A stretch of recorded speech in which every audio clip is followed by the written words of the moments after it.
숙문고 친구들 안녕하세요. 벌써 9월달입니다. 그쵸? 2학기가 시작됐는데 우리 1학기 때 생각보다 잘 본 친구들은 2학기 때 방심하지 말고 조금 더 꼼꼼하게 확실하게 가셔야 되고요. 1학기 때 생각보다 못 봤다 라고 하는 친구들은 벌써 좌절하기에 이릅니다. 내신 포기하기에 당신은 너무 어려요. 아직 1학년입니다, 여러분. 자, 우리 숙문고 친구들은 신사고 출판사인데요. 이제 2학기 때 정말 마음을 단단하게 잡으셔야 돼요. 왜요? 암기량이 폭발합니다. 폭발해요.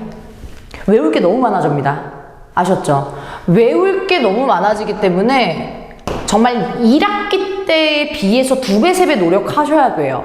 그래야 더 성적을 올릴 수 있습니다. 자, 그러면 단원별로 살펴볼 건데요. 우리 작년 기준으로 말씀드리면 5단원은 나오지 않았어요. 근데 지금 최근에 들은 소식은 5단원이 상권에 5단원이 들어간다는 소식을 들어서 위에 이렇게 적어놨는데 우리 어떻게 읽을까의 그 미완성의 걸작 그 글에 대한 그 응용 문제들 굉장히 많이 나오거든요.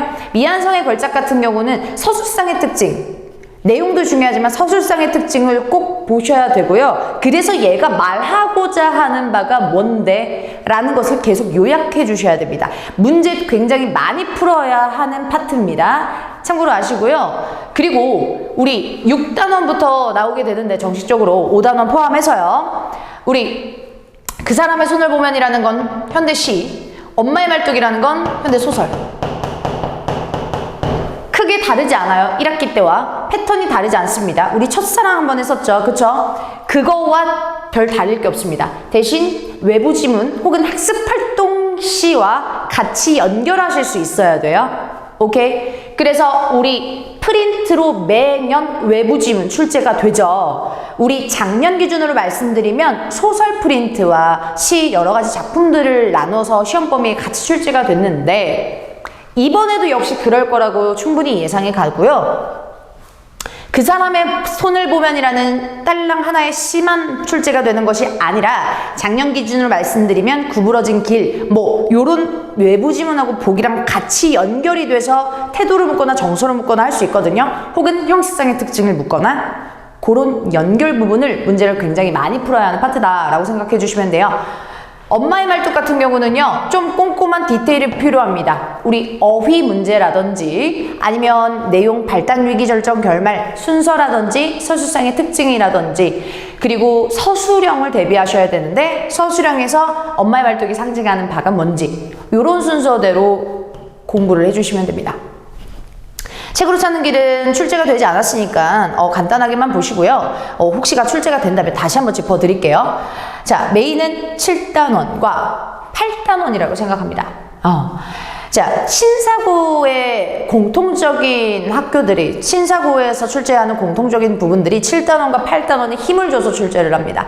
그만큼 중요하기 때문이에요. 왜요? 고2, 고3까지 같은 내용, 발전이 되면 더 발전이 되고 살 덧붙였으면 덧붙였지 이 틀이 크게 변하지 않거든요. 그래서 모든 학교들이 신사고를 쓰는 모든 학교들이 7단원, 8단원에 힘을 주게 됩니다. 그걸 아셔야 돼요. 고전. 일단 고전은요. 지금 여기 적혀져 있던 숙문고만의 특징은 암기량을 굉장히 많이 늘리셔야 돼요. 부가적인 실시간에서 학교에서 나눠주는 프린트. 그 프린트 안에 개념들이 굉장히 있을 거예요. 작년 기준으로 말씀드리면 현대어 풀이는 기본이고요. 그쵸? 우리 1학기 때도 서술형에 한번 나왔었죠? 현대어 풀이요. 기본.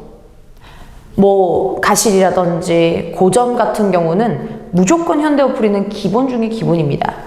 향가, 시조, 가사, 그리고 현대 전의 형식을 빌린 현대 소설까지 요렇게 해서 형식상의 특징을 아셔야 하기 때문에 현대어 풀이가 기본이 되셔야 되고요. 그만큼 암기량이 훨씬 더 많아질 겁니다. 아시겠죠? 네. 특히나 많은 친구들이 어려워하는 게 별표 쳐져 있는 이 관동별곡이요. 관동별곡은 정철의 대표적인 작품이죠. 그래서 전체적인 현대어 풀이도 마찬가지지만요. 어디에서 무엇을 했고요. 이게 무슨 상징적인 의미가 있고 어떤 표현 기법을 사용하는지 디테일하게 보셔야 돼요. 그래야 풀 수 있습니다. 제가 지금 현재 이 영상을 찍는 현재 기준으로 말씀드리면 중간고사 범위라고 알고 있습니다. 미리미리 하셔야 되고요. 저도 내신 수업 시작할 때 가장 중요하게 여기는 부분이 우리 엄마의 말뚝, 관동별고 요 정도 순이다. 중간고사 기준으로 말씀드리면요. 그리고 또 하나 잘 출제되는 게 시험범위 잘 들어가는 게 이제 유사소전인데 유자소전도 마찬가지로 전의 형식을 빌렸기 때문에 전체적인 형식상의 특징도 보셔야 되고요. 그리고 거기에서 대표적으로 잘 나오는 표현, 해학적인 특징, 언어 유희 특징 이런 것들이 외부 지문하고 결합할 가능성이 굉장히 높다라는 거. 사실 작년 기준으로 말씀드리면 중간고사의 범위였어요. 근데 이번 연도에서는 조금 바뀔 것 같아요. 그래서 기말고사 범위로 예상을 하고요. 문법. 숙문고에서 진짜 디테일하게 많이 나온다라고 생각하는 게 저는 사실 문법이에요. 문법을 굉장히 강조하고 퀄리티 있는 문제, 좀 자세히 볼 수 있는 문제를 냅니다. 불청불탁이라고 하는 그런 이야기 단어 어휘 자체가 어떤 단어인지를 뜻을 아셔야 풀 수 있는 문제들도 출제가 되고요. 기호 문제로 쪽쪽쪽쪽 나누어서 하나라도 틀리면 다 우장창 무너지는 그런 문제들. 그래서 제가 계속 얘기한 암기량이 굉장히 많아지니까 꼼꼼히 그때그때 수업 끝날 때마다 복습하시는 게 굉장히 중요합니다. 나중에 외워요? 절대 물건. 양이 엄청 많아집니다. 1학기 때와 비교가 안 돼요. 거기에 이제 9단원 같고 또 10단원 같은 부분들을 보시면 9단원 같은 경우는 우리 철학적인 소유냐 존재야 이 글과 또 협상, 아파트 주민들 간에 어떻게 협상을 해야 되지? 요런 파트. 그리고 또 하나 매체까지 이렇게 보시는 건데요. 자, 우리 뭐 작년 기준을 말씀드리면 협상, 또 우리 매체 이런 부분들도 중요하지만 메인은 뭐다? 메인은 작년 기준 말씀 메인은 7단원, 8단원 그게 메인이다. 중간대표, 이번 범위에선 중간대표, 기말대표가 될 겁니다. 부가적으로 그 다음 순서는 엄마의 말도 그 사람의 손을 보며 굉장히 중요하죠. 그래서 전체적인 숙문고 스타일을 말씀드리면 암기를 요구하는 문제들이 굉장히 많이 나오고요. 그리고 시랑 소설이 학습 활동 가만두지 않아요. 무조건 끌어다 같이 씁니다. 또 하나 외부 지문하고 같이 연계해서 응용합니다. 그래서 너 이 본 작품 굉장히 디테일하게 이해했니라는 것을 던집니다. 그런 것들을 응용할 수 있는 능력을 점검하는 게 숙문고 시험이에요. 그냥 just 이 문제를 달달달달 이 문법 문제 혹은 문학 지문을 달달달달 분석 잘했니가 아니라 이거 정말 다른 데랑 응용할 수 있어 라고 하는 부분을 많이 출제합니다.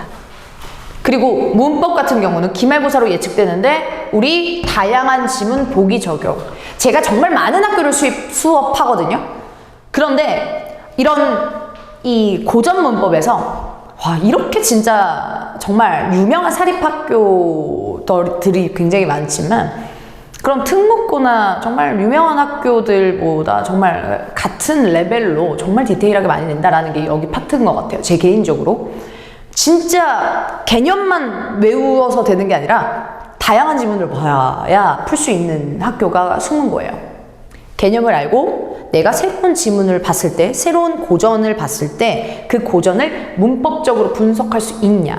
기본적으로 세종어조 훈민정음과 용비어 첨가는 물론이고 거기에 덧붙여서 소화권해라든지 다른 여러 가지 작품들 혹은 다른 여러 가지 구문들을 보면서 문법을 적용해 가지는 부분들이 문법 파트, 고전 문법 파트라는 거. 그래서 다양한 지문과 보기 적용.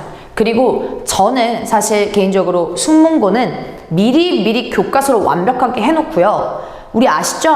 시험 다가오는 그 와중에 프린트 쭉쭉쭉쭉쭉 나눠주잖아요. 그 프린트 외부 지문 문제들이 사실 많은 친구들이 어려워합니다. 그래서요, 제발 미루지 마시고 교과서를 우선 확실하게 해놓은 다음에 학교에서 프린트 받자마자 선생님 수업할 거예요. 그러니까 그 받자마자 수업을 하고 내가 꼭꼭 씹어 먹기 위해서는 뭐다? 교과서가 이미 완벽하게 되어 있어야 된다는 거. 아시겠죠? 숙문고는 다른 학교들에 비해서 외부 프린트,